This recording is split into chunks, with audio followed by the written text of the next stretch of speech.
তো আসসালামু আলাইকুম বন্ধুগণ, আপনাদের নতুন একটা ব্লগে স্বাগত। আজকে হচ্ছে জুম্মার দিন আর আমরা চলে এসেছি নদীর ধারে।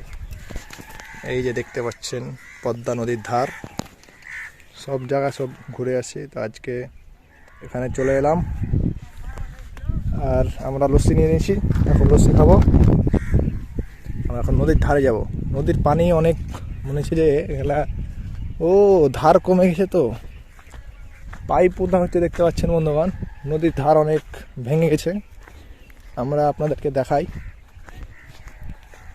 তো এখানে কি হচ্ছে দেখতেই পাচ্ছেন। ওই যে ওখানে আপনার ছিল, ওখান থেকে ধস নেমে গেছে দেখতে পাচ্ছেন। আচমকা দেখতে পাচ্ছি যে একটা বোট যাচ্ছে এই রাস্তা দিয়ে, মানে নদী দিয়ে। বাহ,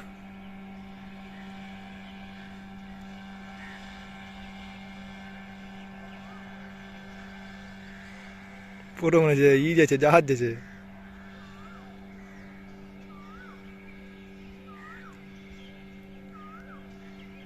বিএসএফ এর হবে। ওই লোকটা তো ইন্ডিয়ার ফ্ল্যাগ নিয়ে আছে। হ্যাঁ, ওই পাশেরটা বাংলাদেশ আর এদিকটা হচ্ছে আপনার ভারত, দেখতে পাচ্ছেন।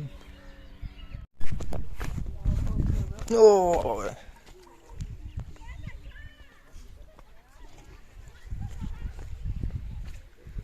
নদীর ধারে আসার মজাই আলাদা।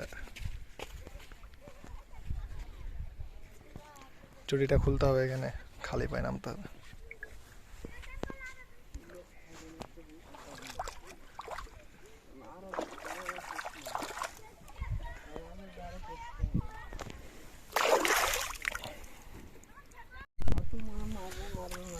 মারি দেওয়া যাবে কিন্তু মেরে ফেলতে হবে না। আর যদি বাংলাদেশের হয়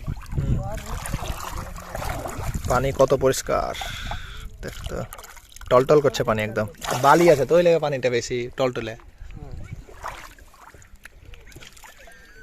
ইন্ডিয়ার পতাকা লিয়ে কঠিন ব্যাপার।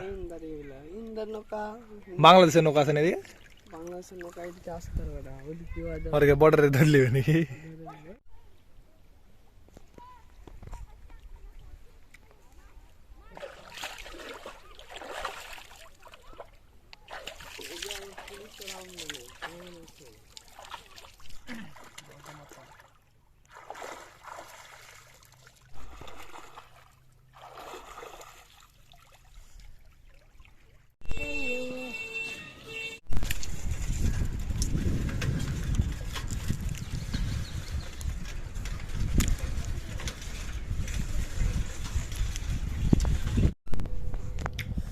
তো আসসালামু আলাইকুম বন্ধুগণ, এখন ঘড়ির কাঁটায় 4:15 বাজছে আর আমরা নদীর তারানগর নদীর ধার থেকে ঘুরে চলে এলাম। এখন খাওয়া দাওয়া করব, তারপরে দোকান যাব। তো আজকে ব্লগ এখান থেকে শেষ করছি। দেখা হচ্ছে আপনাদের সাথে নতুন কোনো ব্লগে।